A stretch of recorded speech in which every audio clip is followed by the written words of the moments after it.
recently posted a video about the war with Iran, but the reaction is not what I expected. While thousands watched the video and the shorts from it, many in the comments refused to address anything I actually said. Now if you didn't see that video, I'll put the points on screen so you get the general idea. But what you should find most disturbing, and what I will touch on by the end of this video, is that when it comes to the Middle East in general, people seem to have learned all the wrong lessons from the past. The US has been supporting Israel in this ethnic cleansing campaign long before the modern Iranian government existed. Now, because they support some of the few organizations that resist ethnic cleansing of the campaigns of Israel, their economy has been sanctioned and their scientists assassinated. Strange, I didn't say anything about Israel here or anywhere in my original video. Yet people keep bringing it up. Yeah, because they kinda are the same thing. And your point is? If you use Iran's support of the Axis of Resistance as an excuse to attack Iran, well, US support for Israel is the most atrocious of them all. Joe Biden and the Axis of Resistance announced that they want to ethnically cleanse a group of people for the last several dozen years straight. Israel attacked Iran first with US support and has been assassinating their scientists. Once again, I never mentioned Israel, yet people are still fixated on them. I'm America first. Sorry. America first. When you support a genocidal regime doing a genocide, then you become liable in enabling the genocide. That's like the 4th time you said that. America keeps mentioning and supports Israel, and uses Israel as an excuse to attack Iran. They just keep going. Still about Israel. American atrocities, America bad. Israel being supported by America. Israeli actions against God is a genocide. More Israel, Egypt, Israel, Israel, Israel. Shut up. Shut the hole in your face. Like that. You can do it. US is absolutely insane just to want to fight wars and kill people to get money. Israel just bombs a school by mistake. Iran is the only country who is actually brave and opposes Israel and their oppression on Palestine. Strange, I didn't say anything about Israel. Needless to say, people seem really stuck on Israel.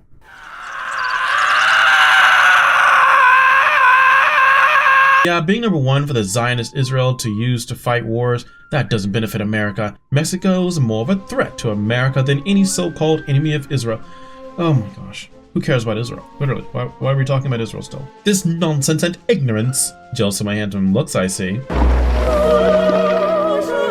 I mean, it's crazy. If you go on social media in general, it's the same way. Leftists, mean third worlders, and the woke right, whatever you want to call them, all have this strange addiction to crying about a country that's the size of my pinky, with a giant chunk cut out of the middle. I think if they controlled the world, they'd at least get a handle on how awful this must be from a defense standpoint. You are shame to black race. Dishonor on you? Dishonor on your cow? You were the type of blacks who made slave trade possible because of your cowardice. Well, that's the first time someone on here admitted blacks were actually responsible for their own slaves being traded. Good job, I guess. Clap, clap, clap. You're serious, aren't you? I wouldn't have made the video otherwise. You are a sad lost heathen. But thank you, I appreciate you worried about my soul. Now, while I find all of this a bit humorous, it gets to something that I find more of a problem. Earlier I mentioned that people seem to be learning all the wrong lessons. In this age of information, you would think that people have a better idea of what's going on, but without any boundaries, with information being freely given by the internet, without domains and barons, lords and ladies, people still just lock themselves into most strict ideological lines and learn all the wrong lessons. I think what Gerald Morgan from Louder or Crowder said encapsulates this perfectly. How about we finish the job and stop kicking this can down the road until Iran can't be touched? I don't want Iran to turn into North Korea. And that is exactly what was happening.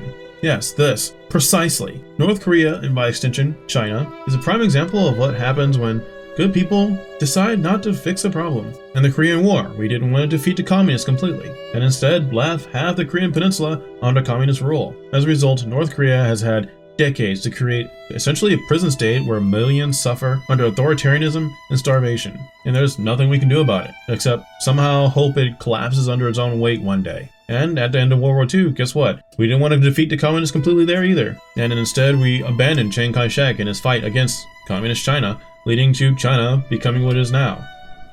Our number one foe. Now, I do understand at the time, there were many reasons for this. From the lack of public support for more war, to doubts that Chiang Kai-shek could even have won and maintain a government with our support. And I'm not even necessarily saying that going all in was the absolute best option, considering the loss of life that would have been inevitable of our US soldiers. But what I am saying is that as a consequence of our decisions, then not only have we allowed two foes to be born that are now borderline impossible to deal with, but under those oppressive regimes, literal millions and millions of lives have been lost, erased from history. Countries like China and North Korea, they've spent billions, perhaps trillions of dollars spreading communism all around the globe, doing everything they can to check the United States in every port and in every resource center. And this is happening now because we chose not to act then. Again, this isn't a prescription for what we should have done, but it is an analysis of the consequences we have now because of what we didn't do.